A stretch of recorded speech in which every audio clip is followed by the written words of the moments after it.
അതായത് നിങ്ങളുടെ പാട്ടുകാരുടെ കാര്യത്തിൽ പറയുകയാണെങ്കിൽ നിങ്ങൾ എപ്പോഴും ഗാനമേളയാണെങ്കിലും അല്ലെങ്കിൽ ഒരു സ്റ്റേജ് പ്രോഗ്രാം അല്ലെങ്കിൽ പിന്നെ ഇവിടെയാണെങ്കിൽ നമ്മളൊരു പാട്ട് പാടാനൊക്കെ പറയുമ്പോൾ നിങ്ങൾ എപ്പോഴും ആ ഒരു 90s 80s ആ ഒരു സുവർണ കാലഘട്ടം എന്ന് പറയുന്നത് നമ്മളെല്ലാവരും പറയുന്ന ഒരു കാലഘട്ടമുണ്ട്. അപ്പൊ ആ പാട്ടുകളുടെ ഒരു എസെൻസ് അല്ലെങ്കിൽ ആ ഒരു സംഭവം നമുക്ക് നഷ്ടപ്പെട്ടു, അങ്ങനത്തെ ഒരു സോങ്സ് ഇപ്പൊ ഉണ്ടാവുന്നില്ല എന്നൊരു ഫീൽ നിങ്ങൾക്ക് ജെന്യുവൻ ആയിട്ട് ഇരുന്ന് ആലോചിക്കുമ്പോൾ തോന്നാറുണ്ടോ? അതിന് വളരെ വളരെ ഫ്രില്ലൊക്കെ വെച്ചിട്ട് നല്ല അലങ്കരിച്ചൊരു ക്വസ്റ്റ്യൻ ആണ്, പക്ഷെ അതിനകത്തൊരു മുള്ളുണ്ട്. എന്നാലും ഞങ്ങൾ എന്റെ അല്ല, അപ്പൊ ചേട്ടൻ അലങ്കരിച്ച് പറഞ്ഞോളൂ, മറ്റേത് പറഞ്ഞ പോലെ. അതെ, അല്ല ഞാൻ പറയണം, പേഴ്സണലി നമ്മളിപ്പോൾ ഒരു പാട്ട് പാടിക്കുക എന്ന് പറഞ്ഞാൽ വായിച്ചേ എന്ന് പറയാൻ പറ്റില്ലല്ലോ.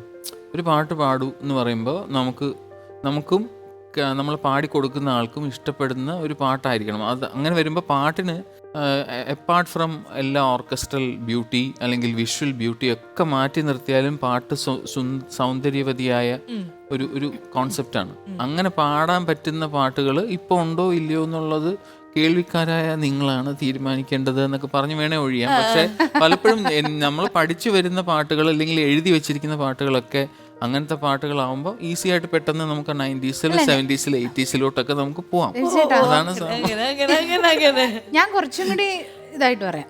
കാരണം സിനിമാ പാട്ടുകളെ കുറിച്ചാണ് പറയണെങ്കിൽ സിനിമയ്ക്ക് വലിയ മാറ്റം സംഭവിച്ചിട്ടുണ്ട്. അപ്പൊ അതിന്റെ മ്യൂസിക്കിനും മാറ്റങ്ങൾ, നമ്മുടെ ലൈഫ് സ്റ്റൈലും എല്ലാം മാറി.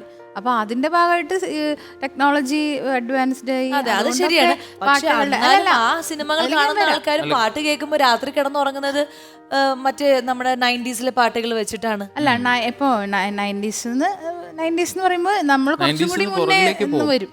പഴയ പാട്ടുകൾ എന്ന് പറയില്ലേ, പഴയ പാട്ടുകൾ 90s. ഞാൻ ഈയിടെ വളരെ അത്ഭുതത്തോടു കൂടി കേട്ടതാണ് ഈ കസ്തൂരിമാൻ അല്ലെങ്കിൽ നിറം. അതൊക്കെ ഒരു പഴയ പാട്ട്. അതൊക്കെ പഴയ പാട്ടല്ലേ? നമ്മുടെ മനസ്സിൽ പഴയ പാട്ടെന്ന് പറഞ്ഞാൽ മുറപ്പെണ്ണിലെയും അല്ലെങ്കിൽ നീലക്കുയിലെയും പാട്ടുകളാണ് ഞങ്ങളുടെ മനസ്സിലെ പഴയ പാട്ട്. അത് നമുക്ക് വയസ്സായതുകൊണ്ടല്ല, അവിടെ മുതൽ കേൾക്കുന്നതുകൊണ്ടാണ്. അതെ.